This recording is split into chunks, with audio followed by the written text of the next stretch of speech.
Coba jawab jujur, berapa kali kamu duduk di depan tugas, tapi tangan kamu malah otomatis nyari HP? Kamu tahu harus mulai, tapi tiba-tiba dada kamu sesak, gelisah, atau malas tanpa alasan. Kamu buka HP sebentar, lalu nyesek, tapi besok kamu ulang lagi. Dan kamu pasti pernah mikir, kenapa sih saya begini banget? Apa saya malas, kurang niat, atau emang dasar saya nggak bisa disiplin? Padahal, tidak, kamu bukan malas. Kamu hanya sedang kalah dari sistem emosional di otak kamu sendiri. Dan kalau kamu mau keluar dari siklus ini, dengerin video ini sampai akhir. Selama ini, kita kira menunda itu karena kurang disiplin, kurang semangat, atau kurang mampu ngatur waktu. Tapi faktanya, menunda adalah mekanisme otak untuk kabur dari rasa tidak nyaman. Psikolog DR, Timothy Pychyl, menemukan bahwa procrastination itu bukan masalah waktu, tapi masalah emosi. Saat kamu dihadapkan pada tugas yang sulit, misalnya nulis skripsi, belajar bahasa Inggris, atau ngerjain pekerjaan kantor, otak kamu otomatis membayangkan rasa tidak enaknya, takut hasilmu jelek, cemas kalau bakal gagal, frustrasi karena tugasnya rumit, atau bosan karena prosesnya panjang. Dan karena otak manusia memang didesain untuk mencari kenyamanan, dia akan cari jalan keluar tercepat. Scrolling, makan, buka video, buka aplikasi, bukan karena kamu benar-benar mau buka itu, tapi karena otak kamu ingin melarikan diri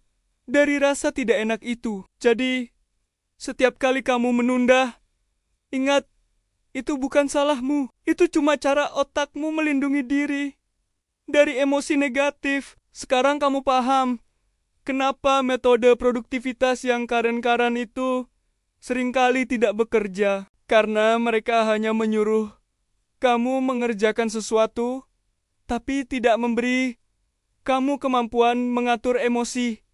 To-do list itu bagus, tapi kalau kamu cemas, takut gagal, atau merasa kewalahan, otak kamu tetap akan menolaknya. Procrastination bukan terjadi di tangan kamu. Procrastination terjadi di sistem emosional kamu. Dan sebelum kamu mengontrol emosi itu, semua metode produktivitas hanya akan menjadi pajangan. Makanya, saya penasaran, tugas apa yang paling sering kamu tunda? Dan emosi apa yang kamu rasakan setiap kali mau mulai? Coba tulis di komentar, karena disitulah akar masalahmu. Memahami pemicu emosional ini adalah langkah pertama yang paling penting. Dengan menuliskannya, kamu jadi lebih sadar dan bisa mulai mengatasi masalahnya dari sumber, bukan cuma dari gejalanya saja. Kalau masalahnya ada di emosi, maka cara paling ilmiah untuk mengatasinya adalah buat tugasnya jadi kecil sampai otak kamu bilang, oke, ini gampang. Karena tugas yang besar itu terlihat seperti ancaman. Contohnya, skripsi kelihatannya berat banget. Belajar bahasa Inggris dari nol bikin takut dan frustrasi duluan.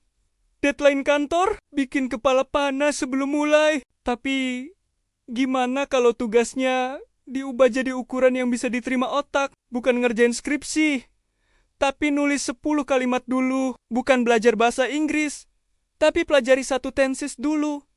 Bukan beresin kamar, tapi rapiin meja dulu 2 menit. Inilah yang disebut aturan 2 menit. Bukan karena hasil akhirnya akan selesai dalam 2 menit, tapi karena kamu memberi otak pintu masuk yang tidak menakutkan. Dan anehnya, setelah kamu mulai 2 menit, otak kamu akan nagih untuk meneruskan pekerjaannya. Karena memulai itu sulit, tapi melanjutkan itu mudah.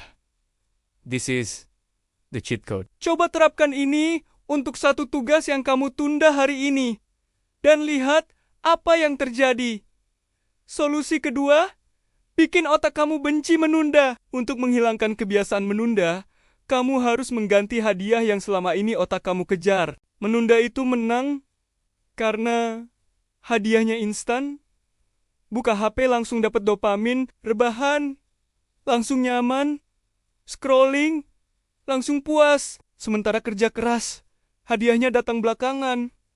Nilai bagus, uang, skill, masa depan. Otak manusia lebih memilih hadiah cepat. Makanya menunda sangat kuat. Tapi kamu bisa memprogram ulang otak kamu dengan biaya keterlambatan atau cost of delay. Setiap kali kamu mau menunda, pikirkan kerugian nyatanya. Kalau saya tunda skripsi 1 jam hari ini, saya kehilangan 1 langkah menuju kelulusan. Atau kalau saya tunda bisnis 1 bulan, ide yang saya punya mungkin diambil orang lain. Atau kalau saya tunda belajar tahun ini, tahun depan, saya tetap di tempat yang sama. Ubah enaknya, menunda menjadi ngeri. Kalau menunda dan ini ngaruh besar. Dengan begitu, rasa sakit karena tidak bertindak jadi lebih besar daripada rasa sakit saat memulai. Selanjutnya, ini mindset yang mengubah hidup banyak orang. Ubah rasa sakit jadi bukti kamu berkembang. Kebanyakan orang menganggap rasa capek, bosan, pusing, atau stres sebagai sinyal untuk berhenti. Padahal itu bukan sinyal berhenti, itu sinyal kamu sedang naik level. David Goggins pernah bilang, rasa sakit itu adalah indikator progres. Jadi mulai sekarang, ketika kamu mulai jenuh, mulai capek, mulai merasa otak kamu berat, katakan dalam hati, oke, ini berarti saya lagi berkembang. Dengan cara ini, otak kamu akan mulai mengasosiasikan rasa tidak enak sebagai hadiah, sama seperti otot yang sakit setelah nge-gym. Itu tanda ototmu sedang tumbuh. Rasa tidak nyaman saat belajar hal baru adalah tanda otakmu sedang membentuk koneksi baru. Dan begitu itu terjadi, procrastination akan kehilangan kekuatannya. Kamu tidak lagi lari dari rasa sakit, tapi justru mencarinya. Terakhir, buat lingkungan yang mengunci kamu untuk bergerak. Kamu bisa punya niat setinggi langit, tapi kalau lingkungan kamu memberi banyak gangguan, kamu tetap akan kalah. Maka pastikan HP jauh dari jangkauan, tab-tab yang tidak perlu ditutup, ruangan kerja rapi, ada timer 10 menit atau meja kosong tanpa distraksi. Ini bukan hal kecil. Ini adalah pondasi untuk menurunkan beban emosional. Semakin sedikit distraksi yang harus dilawan oleh otakmu, semakin sedikit energi mental yang terbuang, dan semakin mudah kamu untuk memulai. Lingkungan yang mendukung akan membuat tindakan yang benar jadi lebih mudah, dan tindakan yang salah jadi lebih sulit. Jadi, jangan remehkan kekuatan menata mejamu atau menyingkirkan ponselmu. Itu adalah cara termudah untuk menang sebelum pertempuran dimulai. Kamu bukan malas, kamu hanya belum mengerti bagaimana mengatur emosi kamu sendiri. Dan begitu kamu tahu caranya, tugas yang dulu bikin kamu takut tiba-tiba jadi hal yang bisa kamu taklukkan setiap hari. Semoga tips ini bermanfaat. Terima kasih sudah menonton. Jangan lupa subscribe untuk konten bermanfaat lainnya. Sampai jumpa di video selanjutnya.